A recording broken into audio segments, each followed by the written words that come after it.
Kama tunavyofahamu, Rais Donald Trump alipanda ndege ya Air Force One mnamo siku ya Jumanne alasiri hapo jana kuelekea China kwa mkutano wa takriban siku mbili. Rais huyo anatarajiwa kukutana na mwenzake kiongozi wa Uchina Xi Jinping. Wawili hao wanatarajiwa kujadili masuala ya kibiashara, vita ya Irani na suala la Taiwan. Vita vya Irani ni mada nyeti sana kwa sababu China imekuwa ikijipatia takriban 30% ya mafuta yake kutoka Mashariki ya Kati kupitia usafirishaji unaopita katika mlango wa Hormuz. Rais Trump alikuwa ametarajia kwamba mzozo huo ungekuwa umeisha kufikia sasa wakati alipochelewesha mkutano wa China kwa wiki 6. Rais wa Marekani Donald Trump anatarajiwa kuwasili nchini China, Beijing, Jumatano ya hii leo kwa ziara ya kwanza ya rais wa Marekani huyo nchini China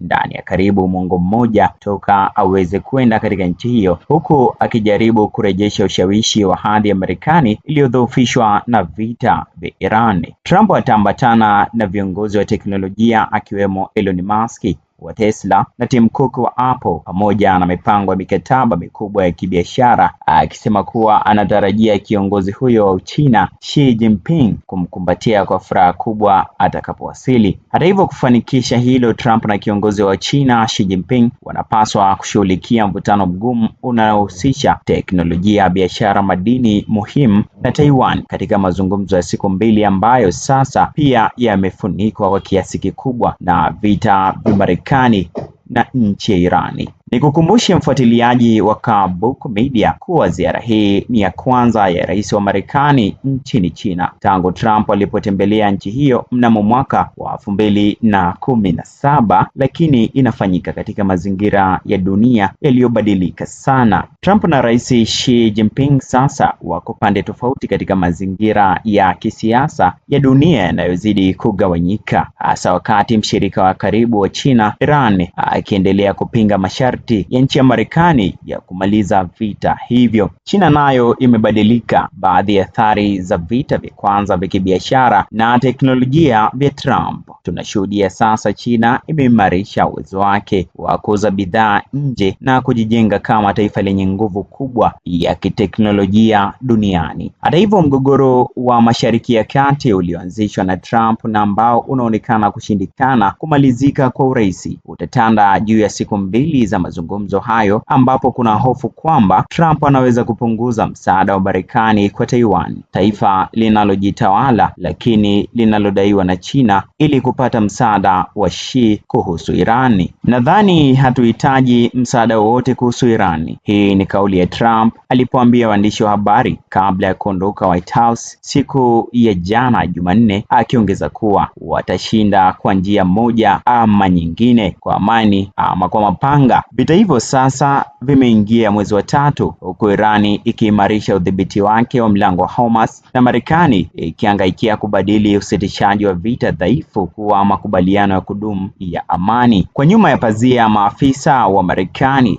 wametumikia wiki kadhaa kuishinikiza China kama mnunuzi mkubwa zaidi wa mafuta ya Irani na moja ya mataifa machache yenye ushawishi kwa Irani, na kuilazimisha Iran kufungua tena mlango wa Hormuz. Hivi karibuni Marekani iliweka vikwazo dhidi ya kampuni kadhaa za China zinazotuhumiwa kusaidia usafirishaji wa mafuta ya Irani na kutoa picha za satellite zinazodaiwa kutumika katika operesheni za kijeshi za Iran. China ililani hatua hizo kuwa vikwazo haramu vya upande mmoja. Maafisa wa China hadharani wamekuwa wakitaka utulivu huku wakiepuka kuonekana wazi kuunga mkono Marekani. Waziri wa mambo ya nje wa China Wang Yi alimkaribisha mwenzake wa Irani Abbas Araghchi mjini Beijing wiki iliyopita na kutetea haki ya Irani kuendeleza nishati ya nyuklia kwa matumizi ya kiraia. Xi pia ameonekana kuikosoa Marekani kwa njia isiyo ya moja kwa moja kuhusu vita hivyo, akisema kulinda sheria za kimataifa ni jambo muhimu sana na kwamba hazipaswi kutumiwa kwa kuchagua ama kupuuzwa, wala dunia haipaswi kurejea kwenye sheria ya msituni. Hata hivyo, pande zote mbili zinaonekana kutotaka mgogoro wa Irani kuharibu ushirikiano mpana wa kidiplomasia na kiuchumi katika mkutano huu ambao unaweza kuwa wa kwanza kati ya mikutano minne kati ya Trump na Xi Jinping ndani ya mwaka mmoja ujao. Mataifa hayo mawili bado yako kwenye makubaliano dhaifu ya kusitisha vita vya ushuru wa biashara yaliyofikiwa mwaka jana baada ya mvutano kutishia kuzuka kwa vita kamili ya kibiashara. Trump kwa muda mrefu amelalamikia ziara kubwa ya kibiashara ya China dhidi ya Marekani, huku Beijing ikipinga vikwazo vya Marekani kwenye teknolojia na biashara. Inaelezwa kwamba mauzo ya ndege 500 za Boeing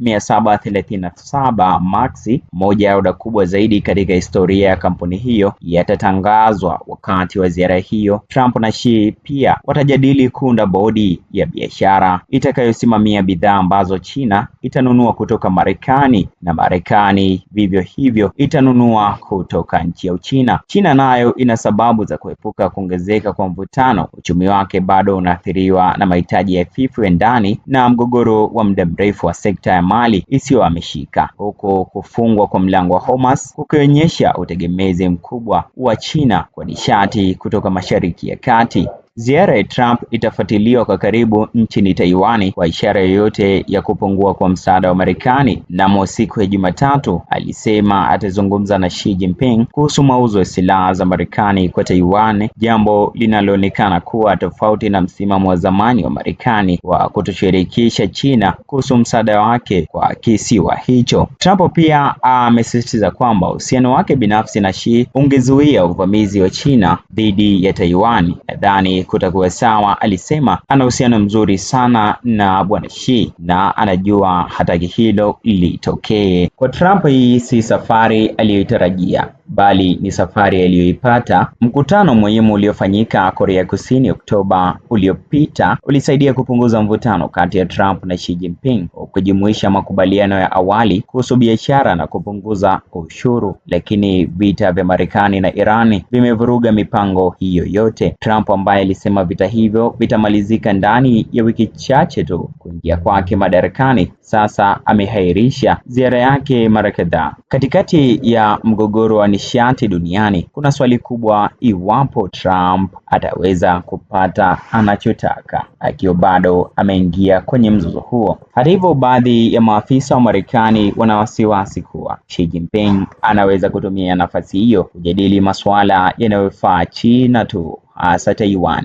Katika biashara, maafisa wa Marekani na China wanatarajiwa kujadili mikataba ya anga, kilimo na nishati, pamoja na uwezekano wa bodi ya pamoja ya biashara na uwekezaji. Trump pia anatarajiwa kuzungumzia ushindani wa teknolojia ya akili mnemba, yani AI, ambapo Marekani na China wako katika mbio kali za maendeleo. Aidha, Trump anatarajiwa kuibua masuala ya haki za kibinadamu, ikiwemo kesi ya mfanyabiashara wa vyombo vya habari wa Hong Kong Jimmy Lai na mchungaji Ezra Jen waliokumbwa na ukandamizaji. Kipaumbele cha haraka cha Beijing ni kuhakikisha makubaliano ya kibiashara yaliyofikiwa Korea Kusini yanaendelea kupeta. Hata hivyo, China iko tayari kutumia nguvu zake za kiuchumi kama soko kubwa la ndani na udhibiti wa madini adimu rare earths. Pia China inatarajiwa kuishinikiza Marekani kupunguza vikwazo vya mauzo ya teknolojia ya hali ya juu na pia kupunguza ushirikiano wa kijeshi na Taiwan. Pia inataka kampuni zake zipate nafasi kubwa zaidi kwenye soko la Marekani.